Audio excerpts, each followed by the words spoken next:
Bonsoir la MIF, bienvenue sur MyFoot TV. Comme d'hab, sans surprise, je suis avec le très grand Ziza. Ziza, comment tu vas? Ça va?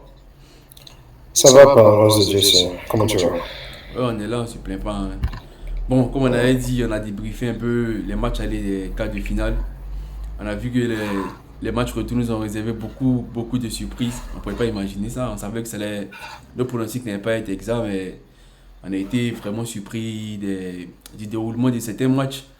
On va commencer d'abord par le Barça. Je sais que tu supportes le Barça. Tout le monde sait ça ici. Qu'est-ce que tu penses des doubles confrontations du match aller? On a déjà parlé. Ben, le match retour, le Barça avait son destin en main. L'avantage même à Barcelone. Et tout est parti en couille. Comment tu peux expliquer ça? C'est quoi ton ressenti sur ce match?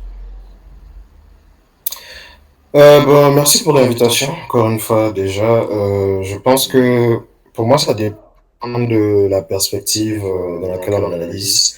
Si tu te rappelles, en début de saison, quand on parlait des objectifs pour la saison, je te disais que moi, je considérais que avec la trajectoire actuelle du Barça, faire les quarts de finale serait déjà une progression et ça montrerait un genre de succès pour la saison en cours, 2 saisons d'affilée où on se fait reverser en Europa League et où on va même pas au bout dans cette compétition-là.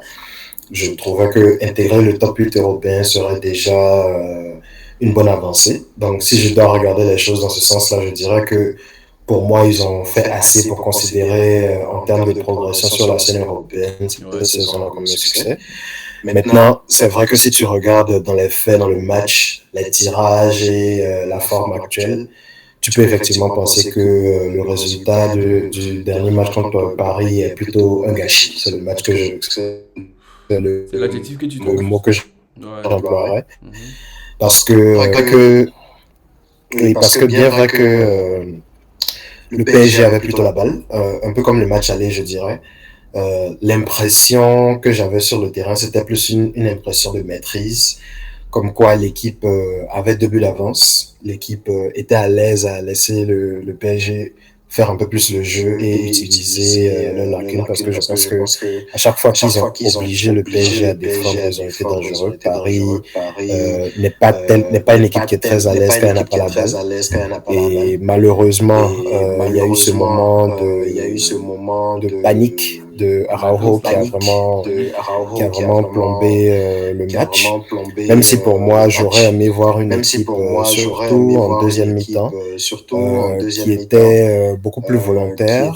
Après le troisième but du PSG, j'ai vu une équipe qui jouait un peu plus avec un allant offensif je pense que c'est possible, même à 10 de mettre un peu plus de challenge offensif à son adversaire et c'est comme ça qu'on arrive à faire le 2-0. Sauf, bien sûr, quand tu n'es pas le Real Madrid, pour moi, qui change un peu toutes ces règles-là. Ouais, sans Mais c'est un t'interrompre, peu ce que je... je voulais te poser une question sans t'interrompre. Le geste d'Arao, Mhm, revenons dessus. Parce que moi j'ai parlé avec des mhm, potes qui supportent le Barça, tout ça, qui m'ont dit Arao, il était stupide, c'est un manque d'expérience et tout. Et moi je me suis dit par mhm. exemple, s'il y a un défenseur qui commet un acte ou qui pose une action un peu comme ce qu'Arao a fait dans le match, il me dit vraiment l'intention était de défendre, était de protéger l'équipe. On ne peut pas trop juger parce que les analyses à froid sont différentes des analyses en pleine action par exemple. Donc toi, en tant que supporter du Barça, comment tu as jugé cette situation? Tu as compris un peu la panique d'Araro de vouloir trop bien faire ou tu penses il a été vraiment con entre parenthèses, hein, comme on le dit.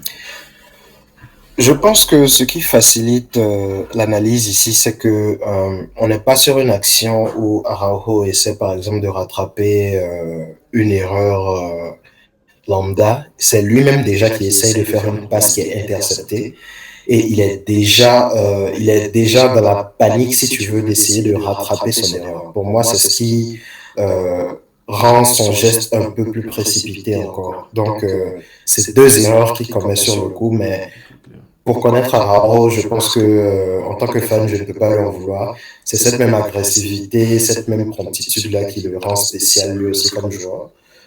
Malheureusement, sur le coup, Barcola a très très bien joué son coup, non seulement pour l'interception et pour comprendre dans quelle position il était. Et dès qu'il en a eu l'opportunité, aller au sol parce que je ne pense pas que c'est la bousculette qui lui fait tomber, mais il a raison qu'il y a contact.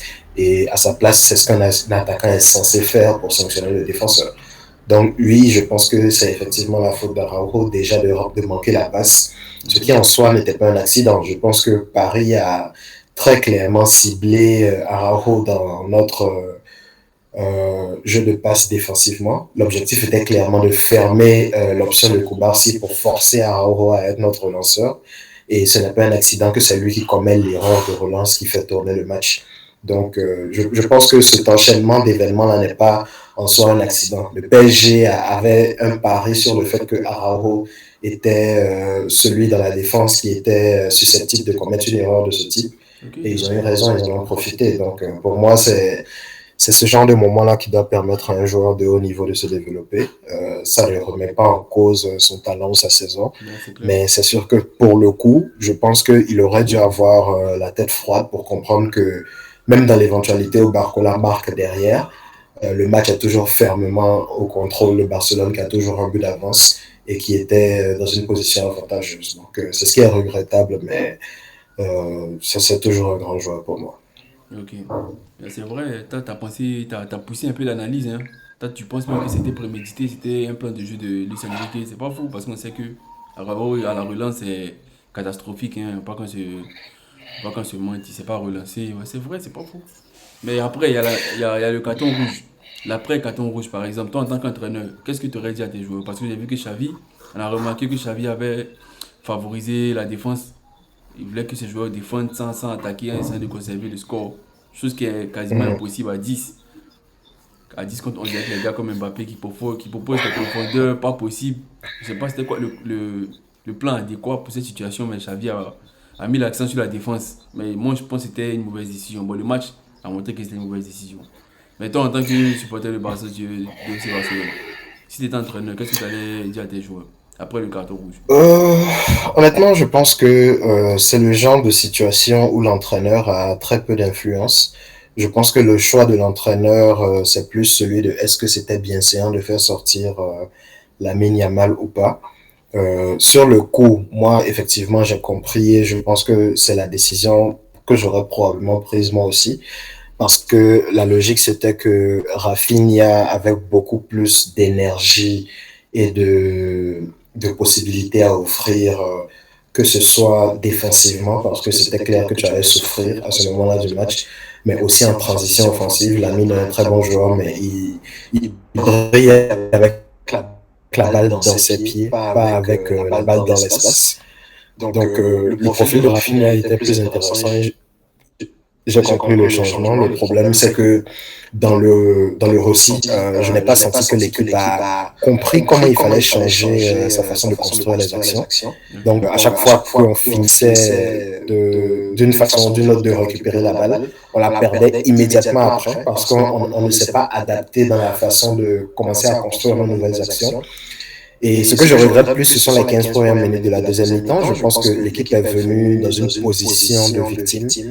C'est une chose d'être à Ouais, c'est 10, clair. mais je pense qu'ils l'ont montré eux-mêmes après le troisième but de Paris, que c'est possible quand même d'imposer, d'être un peu plus ambitieux dans son pressing et de ne pas carrément juste attendre dans ces 30 derniers mètres. C'est ce qu'ils auraient dû faire pour moi en commençant la deuxième mi-temps et peut-être que l'issue du match aurait été légèrement différente. C'est la partie que je regrette. Je me dis aussi que les changements, j'aurais aimé voir un jeune comme Victor Roque plutôt que Ferran Torres. Je n'étais pas sûr du rôle dans lequel Ferran Torres est rentré. Je pense que Victor Roque est plus un joueur de profondeur. C'est clair. Et bon, c'est vrai que c'est La beaucoup de sortie de faire. Yamal aussi. La sortie C'est de facile Yamal. maintenant de faire. La sortie de Yamal aussi, C'est ça, c'est facile de faire. c'était critiqué la sortie de Yamal. Parce que c'est lui qui proposait un Oui, c'est ce que peu. je veux dire. Oui, c'est facile de le dire maintenant. Comme je dis, personnellement, j'aurais fait le même choix que Xavi. Ok. Mais c'est vrai que pour le coup, tu perds ton joueur défensif, offensivement le plus dangereux. Même si je comprends tout à fait le changement de Xavi. L'autre option, ça aurait peut-être été de faire sortir Pedri. Mais je comprends que ce sont des matchs de grande envergure et qu'à ce moment-là, il y a les statuts aussi qui jouent. C'est difficile de faire sortir un joueur comme Pedri dans cette circonstance-là, surtout qu'il n'a pas fait un mauvais match. Il a récupéré beaucoup de ballons du côté de Ousmane Dembélé et Hakimi après le fait. Mais il n'avait juste pas 90 minutes dans les jambes. Ça aussi, ça a été un de mes petits nitpicks, si je devrais dire ainsi. j'aurais peut-être préféré voir Fermin Lopez commencer le match puisqu'on savait que Pedri n'aurait pas eu 90 minutes dans les jambes, mais je pense que son contrôle aurait été plus intéressant idéalement en deuxième mi-temps. Mais bon, je ne peux pas dire que c'est ça qui a fait tourner le match. Je pense que c'est clairement le carton rouge qui a été le tournant. Et pour moi, ça a été plus...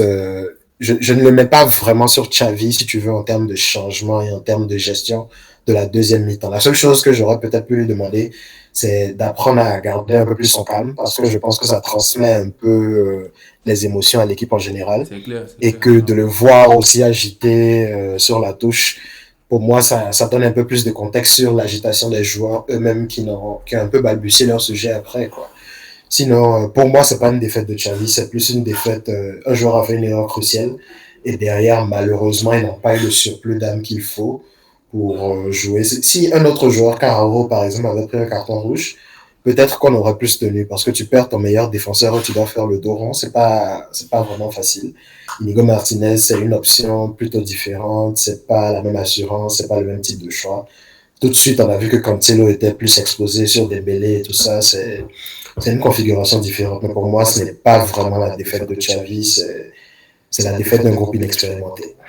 Ok, donc on va essayer de parler du Classico hein, parce que ça serait un peu dommage de ne pas parler du Classico qui se passe aujourd'hui. Qu'est-ce que tu penses? C'est quoi la suite pour le Barça? Qu'est-ce que le Barça peut faire aujourd'hui? Comment tu vois ce match? C'est difficile de pronostiquer pour le coup. Je pense que ce sont des matchs plutôt haut en couleur, haut en émotion. Je n'ai aucune idée de l'état mental de l'équipe actuellement. Ce à quoi ils m'ont habitué ces dernières années, ce serait d'arriver aujourd'hui d'être très très mentalement au plus bas et de se faire corriger par le Real qui doit être sur la hype actuellement après leurs bons résultats. Honnêtement, c'est l'un des classicos pour moi qui sera, en tout cas qui est jusqu'à présent, le moins en vue, Ouais, parce que je ne pense pas que même une victoire du Barcelone relancerait la Liga. Pour moi, si actuellement il y avait un écart de 5 points qui avait l'opportunité de revenir à 2 points, ce serait différent. Dans la configuration actuelle, je pense que le résultat aura pas ou très peu d'impact sur la course pour la Liga elle-même.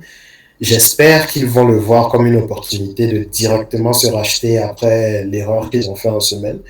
Mais très honnêtement, pour avoir vu l'équipe jouer ces dernières années, je pense que c'est difficile pour moi de penser qu'ils ont ce type de mental-là. Je vais quand même croiser les doigts pour espérer qu'ils aient un sursaut d'orgueil et qu'ils viennent aujourd'hui pour montrer que l'équipe est toujours soudée, qu'ils ont à cœur d'utiliser cette saison-là et cette expérience-là comme un tremplin.